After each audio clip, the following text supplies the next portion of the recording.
Շնորհակալություն գերաշնորհ սրբազաններ, ես մեծ պատիվ եմ համարում ինձ համար լինել այսպիսի քննարկմանը եւ կցանկանայի ուղղակի որոշ հաստատումներ, այն որ դա մարդու իրավունքների արհամարումն ու ոտնահարում է, դա ասվել է, որ դա հակաօրինական է եւ հակասահմանադրական է, դա էլ է ասվել։ Ես կցանկանայի ուղղակի մի հնչեցնել մի թեզ, որը ես մշտապես փորձում եմ բացատրել հանրությանը։ Տվյալ թիմը հավաքագրվել է եւ զավթել է Հայաստանը ներսից շատ բարձ, ինչպես ասեմ, անշեղորեն իրականացվող ծրագրերով։ Այդ ծրագրերը պատրաստվել են բավականին հմուտ կենտրոններից, բայց ամենակարևորը, որ այդ թիմը նվիրյալ է այդ գաղափարներին եւ տասնյակ տարիներ այսպես կոչված դեղին թերթիկներից մեկը ուղղակի տարածում էր Հայաստանով եւ աշխարհով մեկ այնպիսի հայացյացության խոսքեր եւ փաստեր, այսպես ճակերտներով, որոնք միջև անգամ ադրբեջանական կայքերում չէր կարող գտնել։ Ես գիտեմ ադրբեջաներին եւ հետևում էի ժամանակին այդ կայքերին։ Եվ երկրորդը ինչ ուզում եմ ասել, այսինքն այդ թիմը իրականացնում է այն աշխատանքը անշեղորեն, ցույց կտակ ինձ, եթե ինձ հետ համաձայն չեք, որտեղ են շեղվել իրենց այդ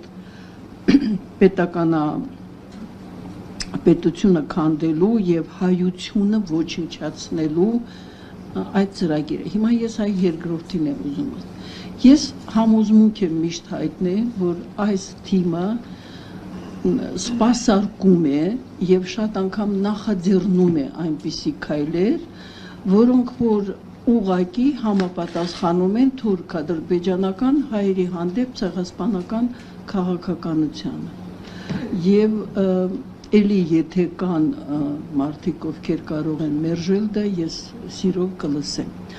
Ինչու, որովհետև ցեղասպանությունը ոչ միայն ինչպես որ թեկուզ այդ կոնվենցիայում է ասված սպանություն, խեղում եւ այլն։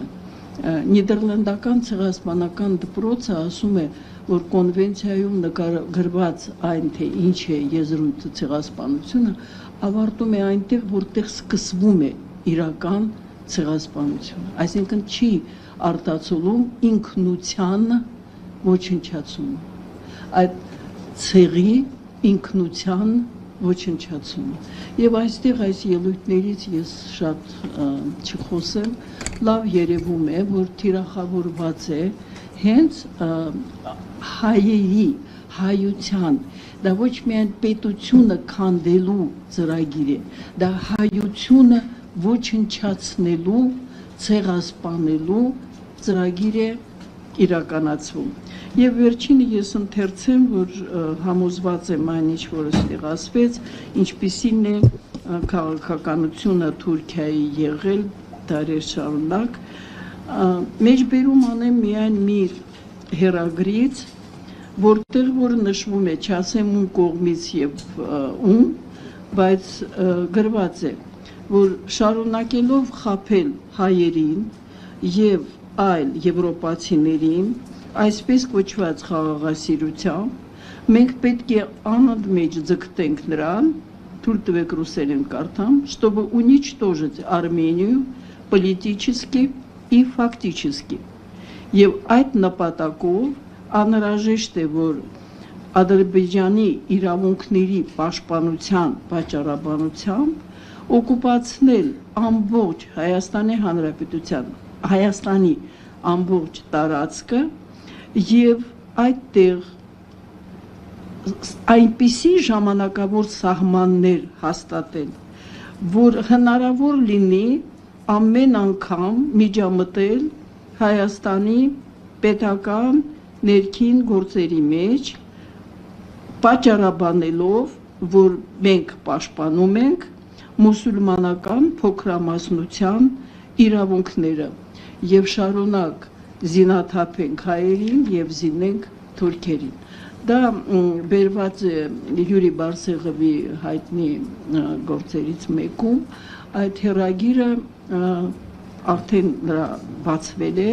տպվել է, այդ հերագիրը գրված է եղել 20 թվականի 8 նոյեմբերի։ Միայն ասեմ, որ դա եղել է 1920 թվականի 8 նոյեմբերի։ Այսինքն մենք գործ ունենք բավականին հզոր այնպիսի գործողությունների հետ, որ ես կցանկանայի, որ մենք չսահմանափակվենք, որ դա զուտ եկեղեցու, որովհետև ազգաստեղծ եւ ազգապահպան է, ոչ միայն պետության, որովհետև պետությունը դա մեր քաղաքական, պես ասած, կեցության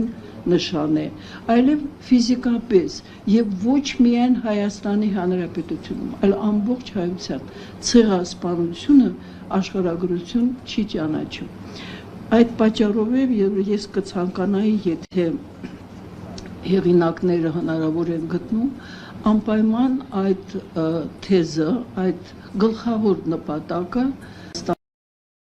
ասած իշխանություններից, այն որ մեզ ներսից են զավթել 18 թվականին, գրեթե բոլոր այստեղ նստած